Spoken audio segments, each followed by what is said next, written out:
Rama Rama Hari Hari Hari Krishna Hari Krishna Krishna Hari Hari Hari Rama Hari Rama Rama Rama Hari Hari Hari Krishna Hari Krishna Krishna Hari Hari Hari Rama Hari Rama Rama Rama Hari Hari Hari Krishna Hari Krishna Krishna Hari Hari Hari Rama Hari Rama Rama Rama Hari Hari Hari Krishna Hari Krishna Krishna Hari Hari Hari Rama Hari Rama Rama Rama Hari Hari Hari Krishna Hari Krishna Krishna Hari Hari Hari Rama Hari Rama Rama Rama Hari Hari Hari Krishna Hari Krishna Krishna Hari Hari Hari Rama Hari Rama Rama Rama Hari Hari Hari Krishna Hari Krishna Krishna Hari Hari Hari Rama Hari Rama Rama Rama Hari Hari Hari Krishna Hari Krishna Krishna Hari Hari Hari Rama Hari Rama Rama Rama Hari Hari Hari Krishna Hari Krishna Krishna Hari Hari Hari Rama Hari Rama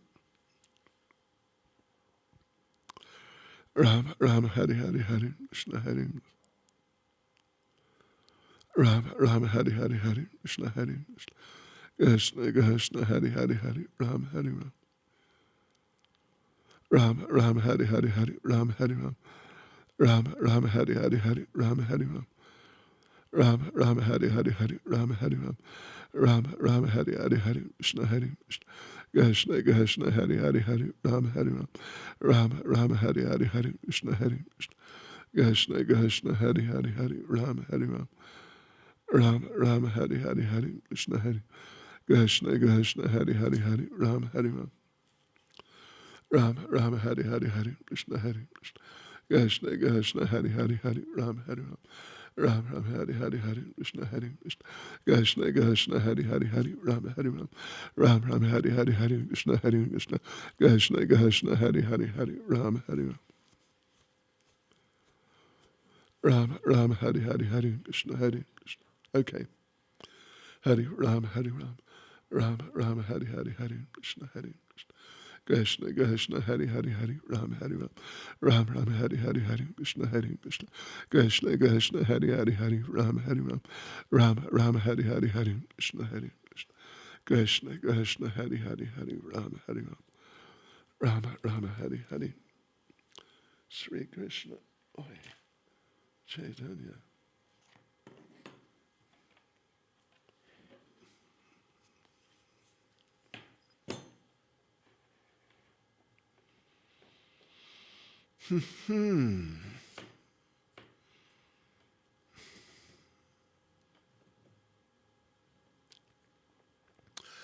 Hare Krishna,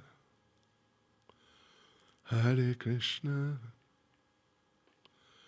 Krishna, Krishna, Hare Hare.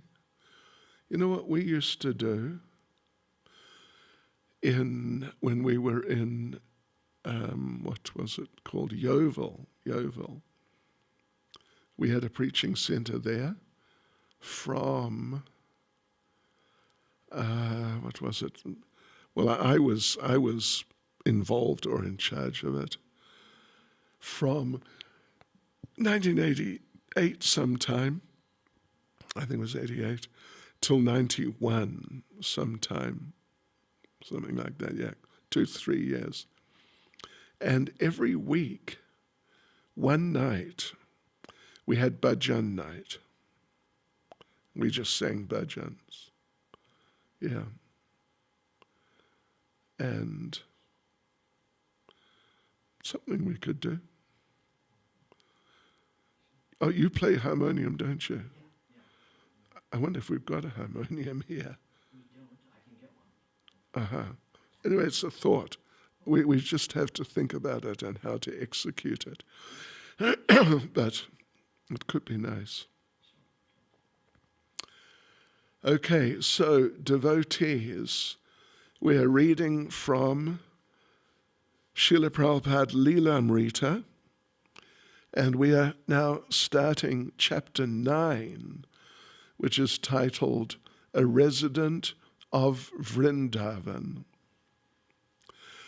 Nama Om Vishnupadaya Krishna Prestaya Bhutale Shrimati Bhaktivedanta Swaminiti Namane Namaste Saraswati Deve Gauravani Pracharne Nira Vishesha Shunyavadi Paschityadesh Tarne Shri Krishna Chaitanya Prabhu Nityananda, Shri Advaita Gadadhara Shivas Adi Gaura Bhaktivinoda, Hare Krishna, Krishna Krishna, Hare Hare, Hare Rama, Rama Rama, Hare Hare.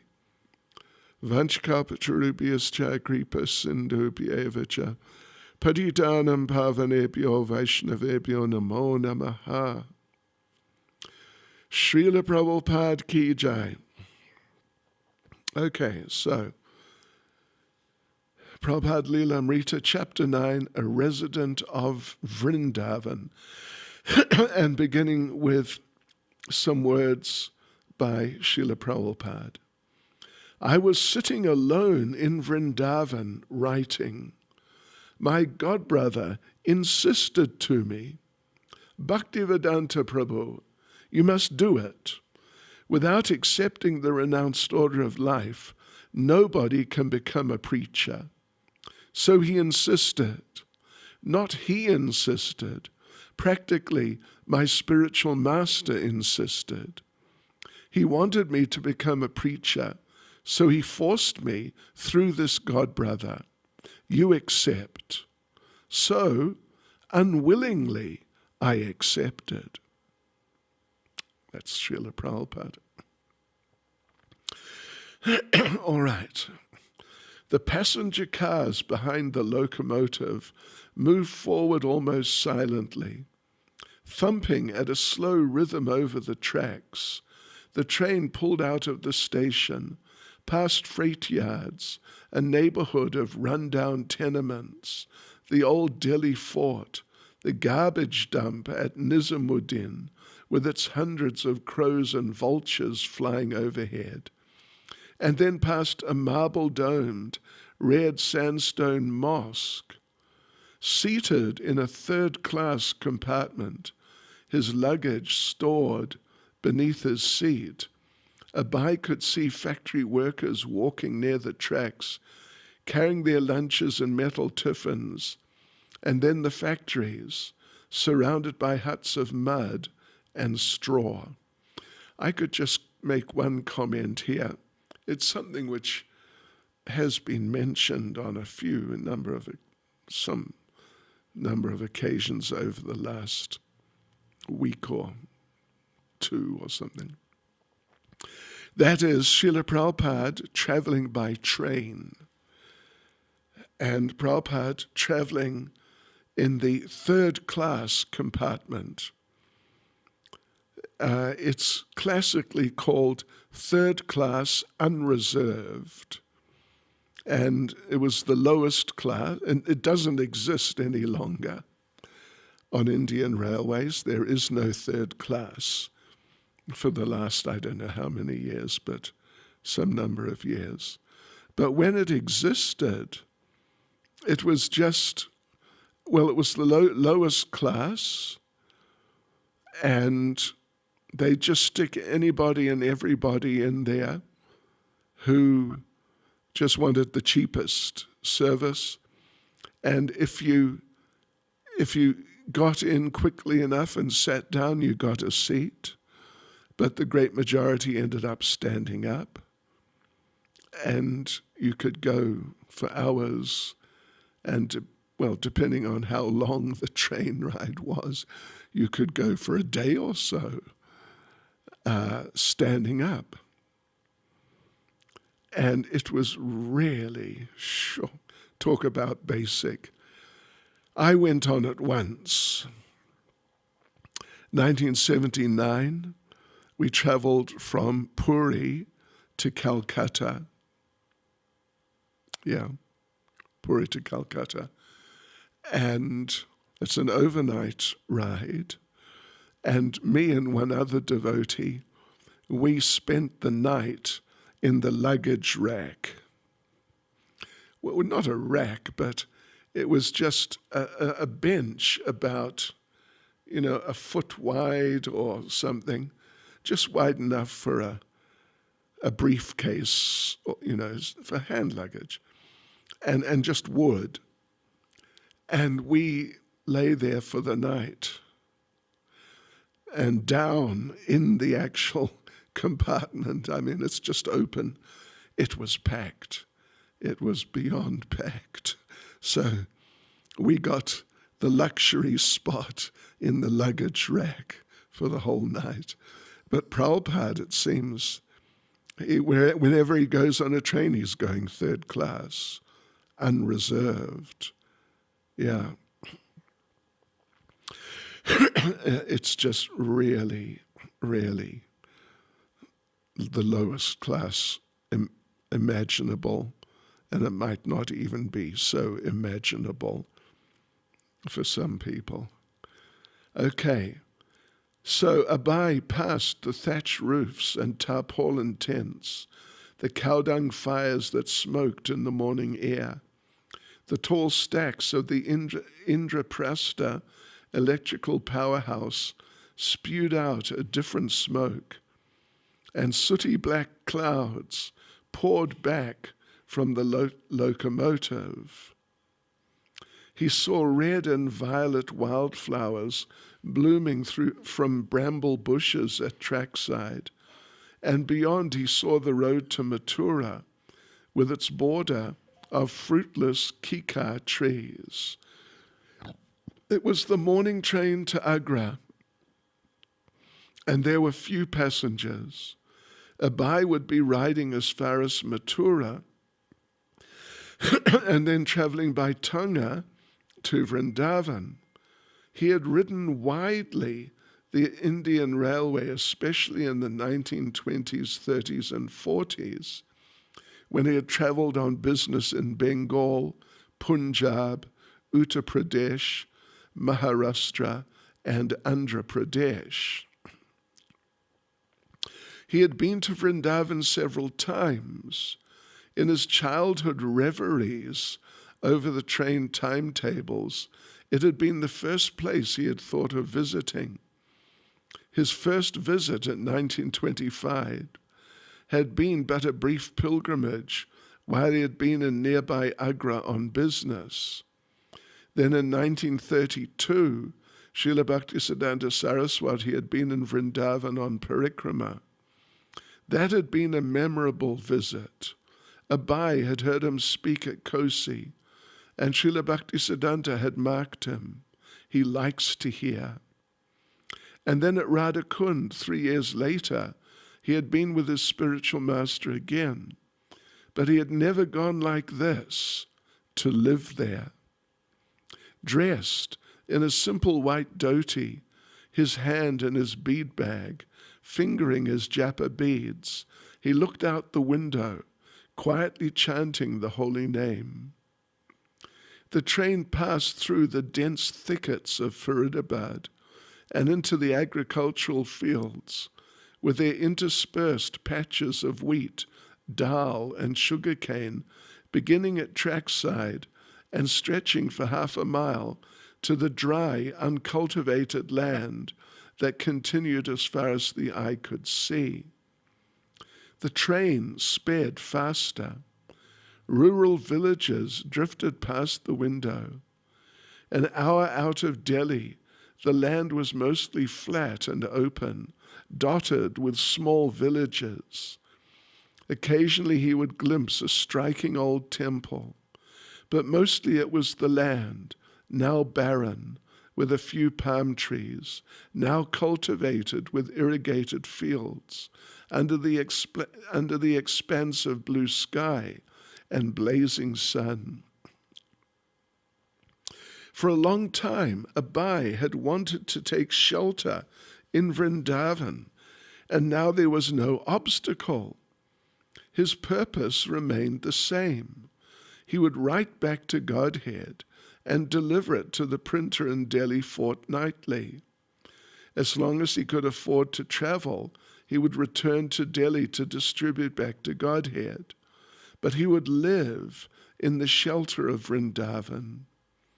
He had in mind the room at the Vangsi Gopalji temple near Keshi Ghat, a rooftop room that commanded a view of almost all of Vrindavan.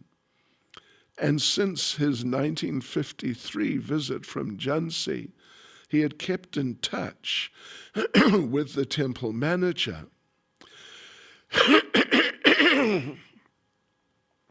In moving to Vrindavan, Abai was following his predecessor spiritual masters. Srila Bhaktisiddhanta Saraswati and Bhaktivinoda Thakur had had their house at Radhakund and had preached in Vrindavan.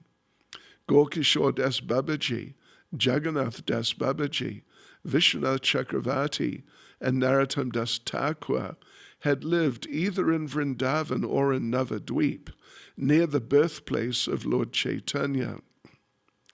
Lord Chaitanya and his immediate followers had an especially intimate relationship with Vrindavan.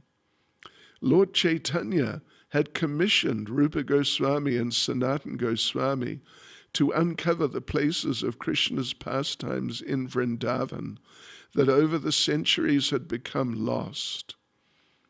Rupa and Sanatana had left their prestigious government posts and gone to live in Vrindavan. Dressed in simple loincloths, they had lived without fixed residence, staying each night under a different tree. They and Jiva Goswami, Raghunath Das Goswami, Raghunath Bhatta Goswami, and Gopal Bhatta Goswami, known and worshipped as the 6 Goswamis of Vrindavan, had compiled a voluminous literature on Krishna Bhakti.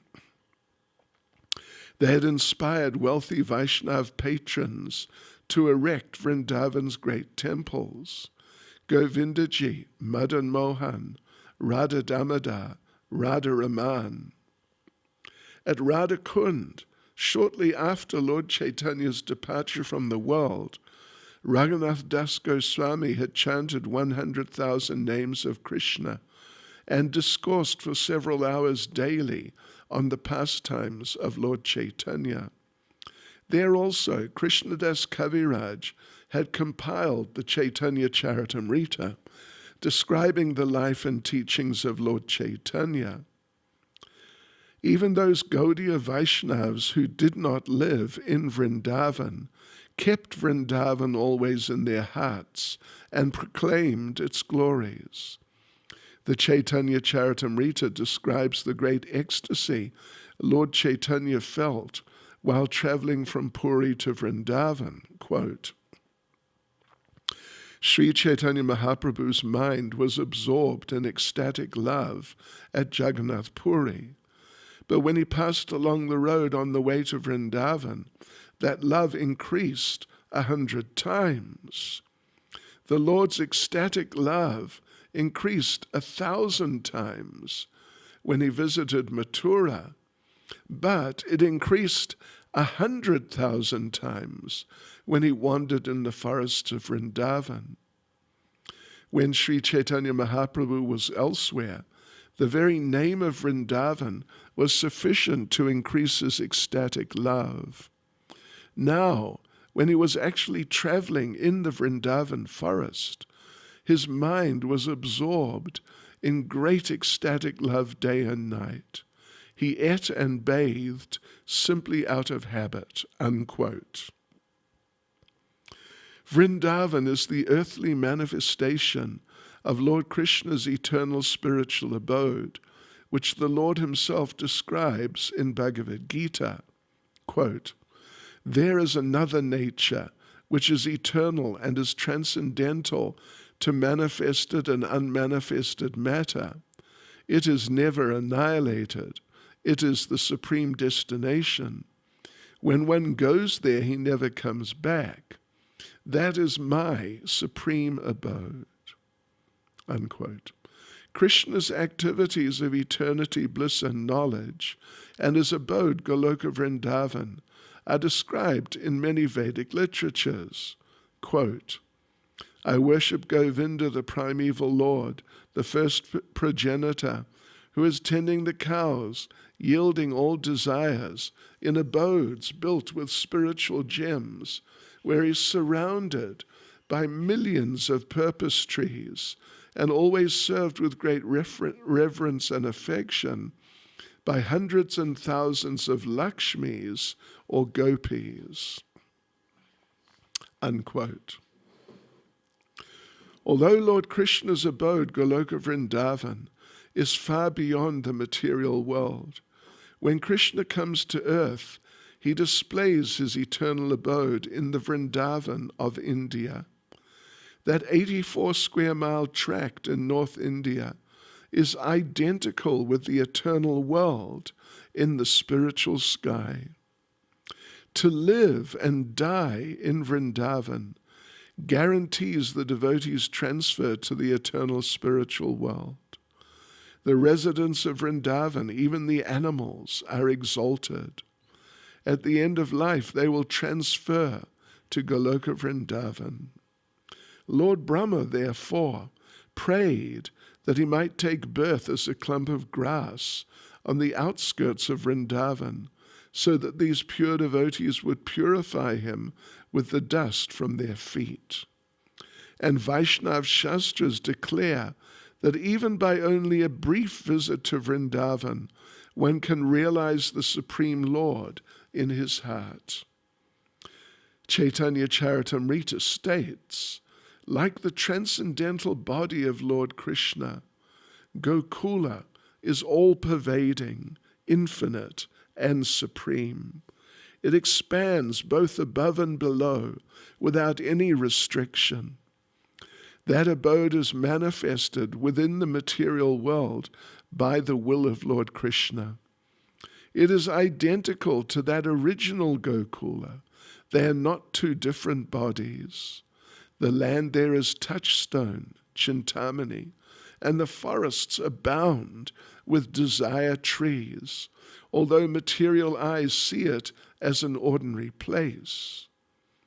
The ideal place to execute Krishna consciousness is Vrajabhumi, or Vrindavan, where people are naturally inclined to love Krishna, and Krishna is naturally inclined to love them. Unquote. The train arrived at Mathura. Abai stepped down with his luggage and looked around. Noting the recently constructed Mathura Junction building. Proceeding through the gate and out of the station, he found a Tanga driver, agreed on the fare, and started for Keshigat. For half a mile, the wobbling horse-drawn cart followed the road between the tracks and the railway yard. At the main road, they turned left, passed under a railroad bridge, and entered an open market. Piles of fruits, vegetables, and grains were displayed on the ground, their vendors sitting beside them, bartering and measuring, while customers milled about.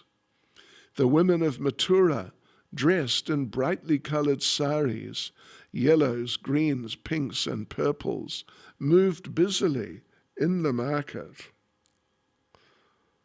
The vehicular traffic consisted mostly of bullock carts, the drivers often squatting on the wooden yokes between the shoulders of their animals, whipping alternately one ox and then the other with a length of rope joined to a wooden handle. Although this was the most populated area in the trip to Vrindavan, compared to Delhi, it seemed simple and rural. The sun was high, but the Tanga's top provided a partial shelter, and the summer's heat had passed. Beyond the bazaar, the road curved to the right, and Abai saw the nearby white domes of the massive sandstone mosque marking Krishna Janmastan, the birthplace of Lord Krishna.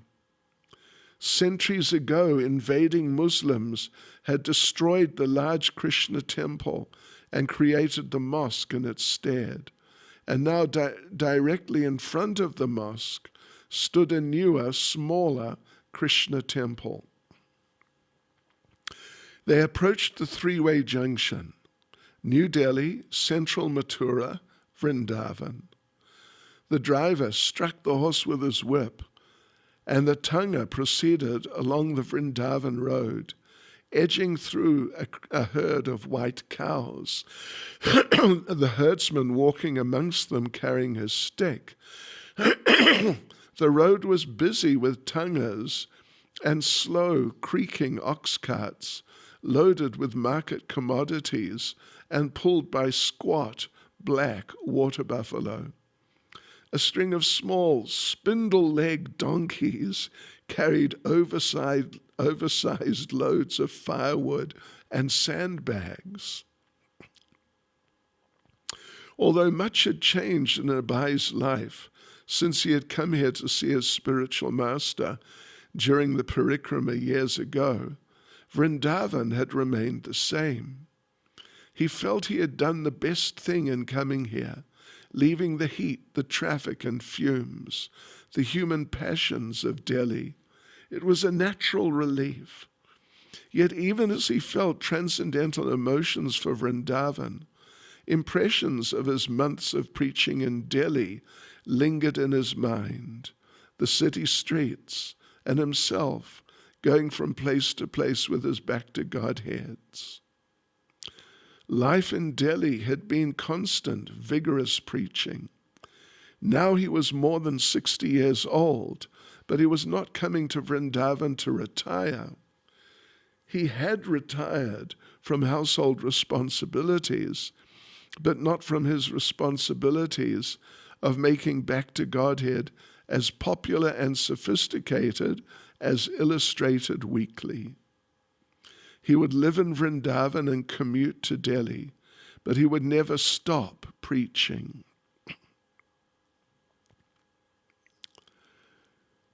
Yes, it's an interesting and important point. There's this idea of going to Vrindavan to retire and just, theoretically to focus on your spiritual life, but we all need some program of activity. Otherwise, unless you're some sort of elevated transcendentalist who can just really chant and hear and just be absorbed like that in Krishna consciousness. If you're not on that level, then if you just go anywhere, including Vrindavan, to just sit down and be Krishna conscious, your mind will wander and start thinking about material things. So Srila Prabhupada, it's really a very wonderful example.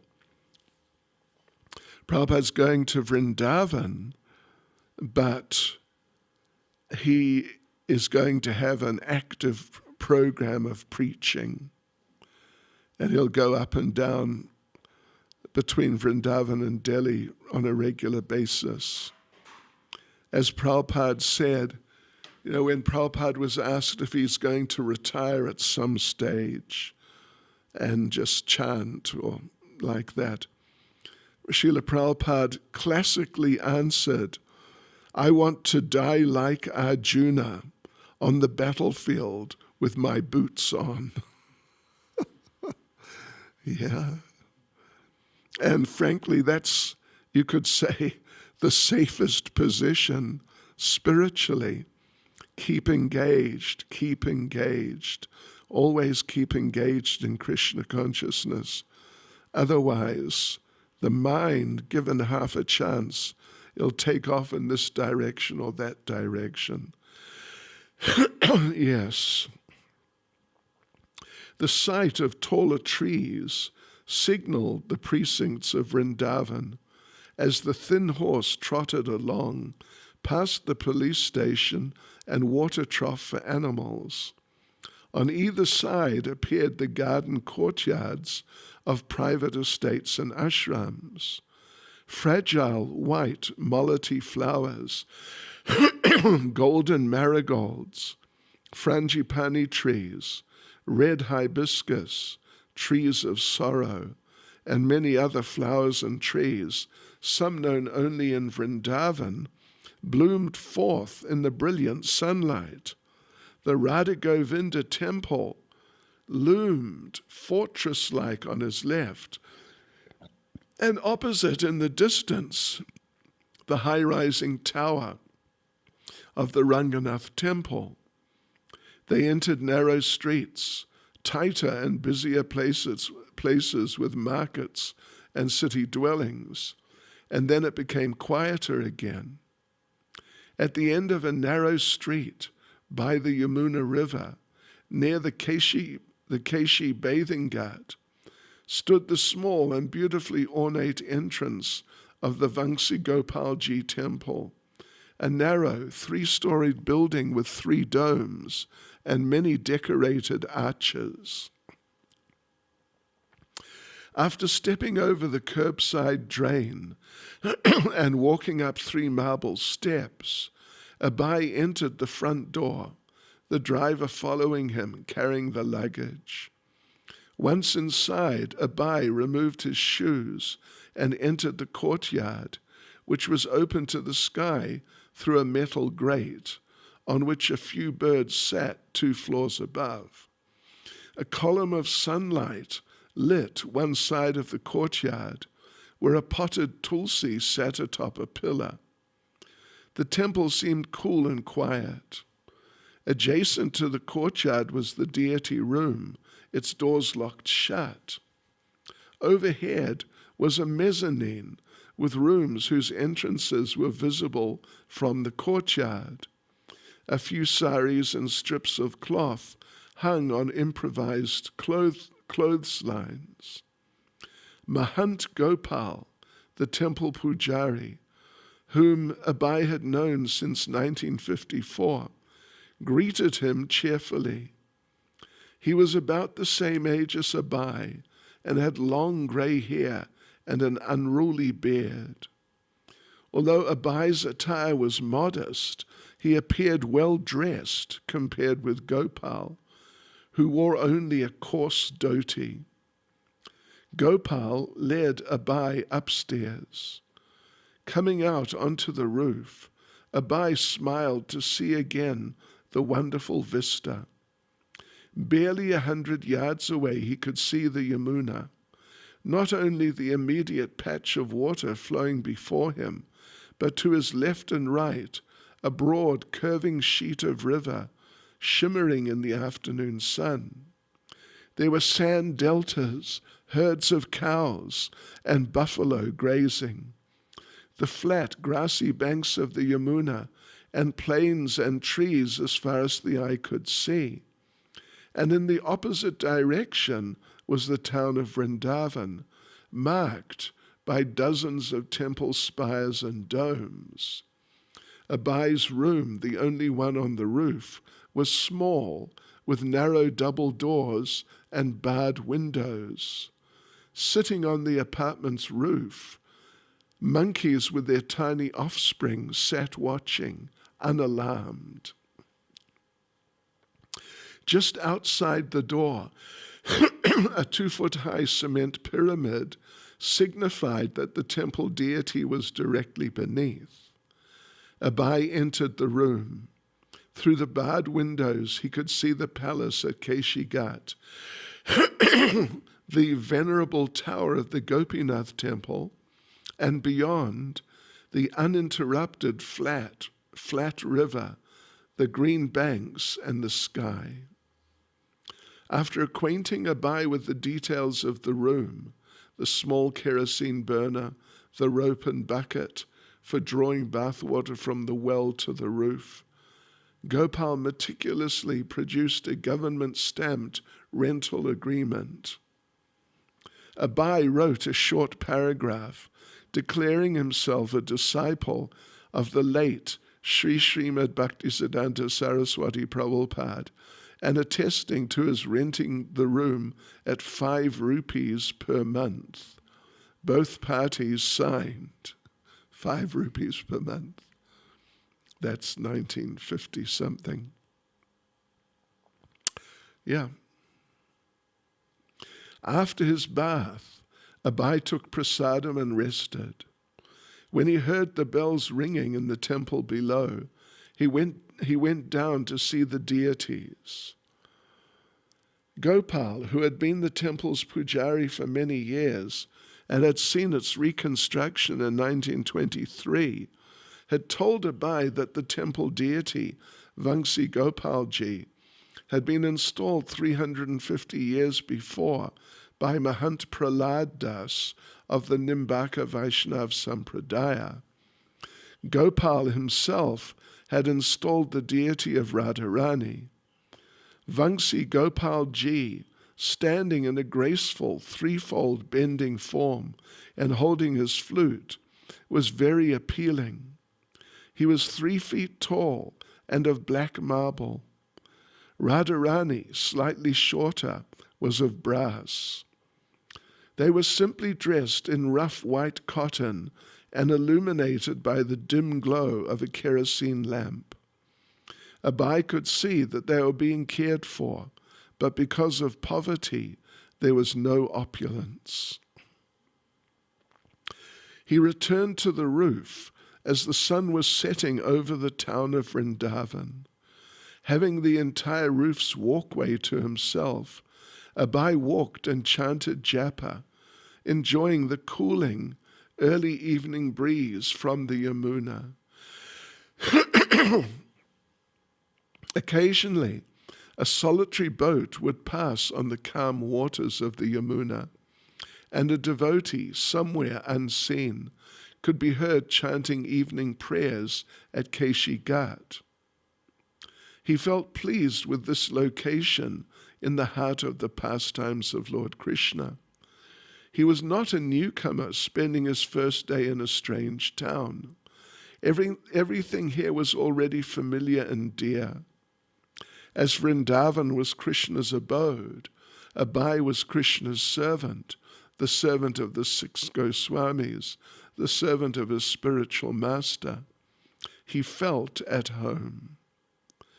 As day turned to twilight, temple bells rang throughout the town. Abai walked to the western side of the roof and looked into the city of thousands of temples. The Govindaji temple, the Ranganath temple, and thousands of smaller temples were having their Sandhya Arti and Kirtan, glorifying Lord Krishna. Abai responded to the sights and sounds of Vrindavan as only a pure devotee could. His thoughts and emotions were full of appreciation and awareness of Krishna, Krishna's devotees, and Krishna's land. Naturally, he began to think of preaching, hankering for others to know the intimate peace and ecstasy of Vrindavan. Krishna, the Supreme Personality of Godhead, was inviting all souls to join him in his eternal abode. Yet even in India, few understood. And outside India, people knew nothing of Vrindavan or of the Yamuna or of what it means to be free of material desires. Why shouldn't people all around the world have this? This was the abode of peace, yet no one knew anything of it, nor were people interested. But this is what they were actually hankering for. It's a very interesting point that, at least in the sense that when people come to Vrindavan, unless they're real practicing devotees, but when the common people come to Vrindavan, which a lot of them do, then they come to pray for material benefit. I remember a few years ago, not long, maybe 5 years or something, a French devotee named Vasudev did a full-length feature movie about Govardhan Hill and Govardhan Parikrama. It was interesting.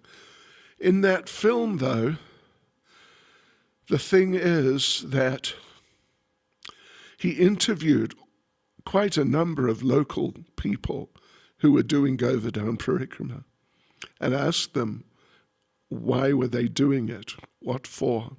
And every single one of them said they were doing it for some material reason, to get money, to get a child, these things.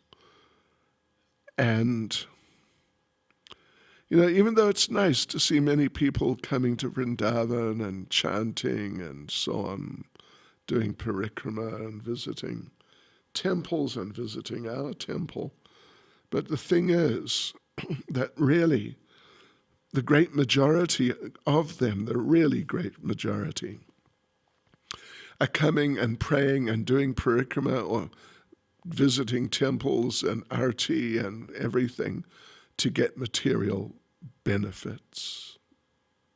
They don't understand that actually real Krishna consciousness, real religion means to give up all material desires and simply serve Krishna selflessly for his pleasure and with no idea of getting anything for oneself. This is pure Krishna consciousness. Abai thought of back to Godhead and how by Krishna's grace he might expand his preaching beyond India to the whole world. His godbrothers, it would have been better if they had all worked together in the Gaudiya Math, but many of them were at least keeping the regulative principles. None of them, however, seemed to be doing much beyond maintaining a temple here, an ashram there, worshipping a deity, eating and sleeping. But there was so much more to be done in broadcasting the glories of Vrindavan. Abai chanted and thought of Krishna, gradually turned to his task of producing the October issue of Back to Godhead, due to be printed shortly in Delhi.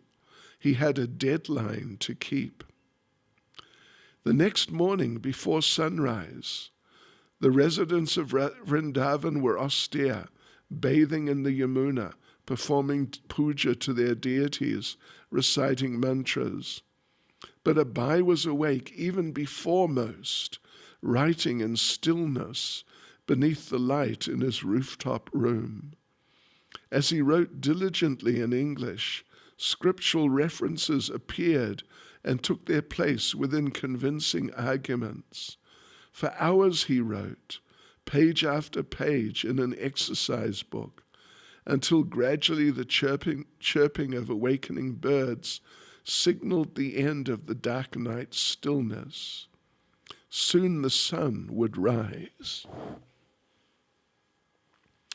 Keeping to his regular schedule, he put aside his writing and began chanting japa, staying in his room, uttering the Hare Krishna mantra in a soft, deep voice. Even before the first traces of light in the sky, before the river was visible, a few Babajis reciting prayers made their way through the streets, heading for the Yamuna. By 4 a.m., gongs and temple bells throughout the city heralded the Mangal Arati of the deity. Abai continued chanting alone for another hour. Then he prepared to bathe, lowering the bucket on its long rope and hauling water up to the rooftop. It was light when he went out, his bead bag around his neck, a few copies of Back to Godhead in his hand.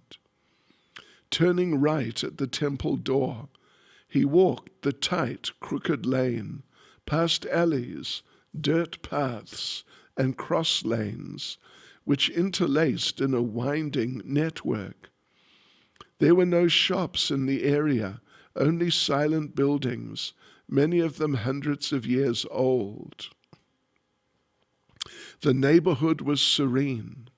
Behind closed shutters, someone played on wooden clackers and sang Hare Krishna softly. At a crossroads where dark women filled brass water pots from a well, Abai turned left onto a street lined with small open porches. On either side he saw ornate temple architecture, one entrance marked by 2 stone lions, another by a carved elephant with teeth like a tiger's. A brick and mortar wall was crumbling with age. Soon Abai arrived at the Radha Raman temple, established almost 500 years before by Gopal Bhatta Goswami, one of Lord Chaitanya's chief followers.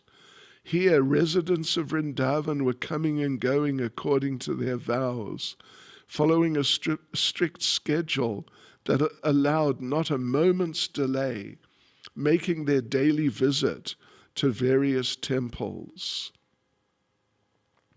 Yeah, these devotees take vows to visit the temples. And I remember many years, 76, first time I went to India. This one devotee, Varaha Murti Prabhu, and I, we stayed on. We had to stay on after the other devotees from England had left. So we had to stay on in order to pick up some like deity paraphernalia. It was mainly deity paraphernalia and things like that for the temples in England. So it wasn't ready, so we had to stay on and then pick it up and bring it back. So we went one day, we went to Radhakund by bullock cart. It took the whole day. And there we met this fellow named Krishnadas Babaji, who was not an ISKCON devotee, but he sort of hung out with ISKCON devotees a lot. And he was one of the ones in charge of the Radha Raman temple in Radhakund. And so we stayed overnight there. And the next morning, early morning, he took us. He had this program of going from temple to temple. And we visited all these temples, and this is what he did every day. It was his vow. And many of them do like that. And much more recently, I mean, maybe 5 years ago, something like that, I was at Radhakund. I can't remember what I was doing there, but maybe we were anyway, I was there at Radhakund, and I met Chandra Mohan. You know him? Yeah. One of the pandas, one of the main pandas, if not the main, but definitely one of the main. And someone who I've known for many years. And so we were just there in the street talking. And then this one Babaji walked past, and he had not bandages, but cloth wrapped around his feet. And Chandra Mohan introduced me to this Babaji. If I remember correctly, his name was Krishna Chaitanya Swami, something like that. And he told me, this Krishna Chaitanya Swami, he has taken a vow. He does 2 Govardhan parikramas a day. Now that's something. That is definitely something. Yeah, but it was his vow. And maybe he's still doing it, I don't know. So yeah, these vows, these devotees take these different vows, and we take vows too. Yeah. Let's just see. Okay. All right. Abai entered and stood amidst a group of worshippers, viewing the deity of Krishna, Radha-Raman. The deity, wearing a fresh garland of flowers, his enchanting black form adorned with bright silks and jewels, appeared very opulent.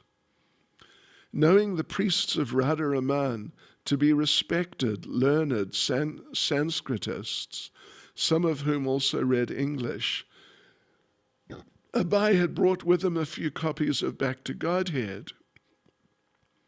He met Vishvamba Goswami, a young priest in his 30s, who after the death of his father had left his law practice and taken over some of the temple management.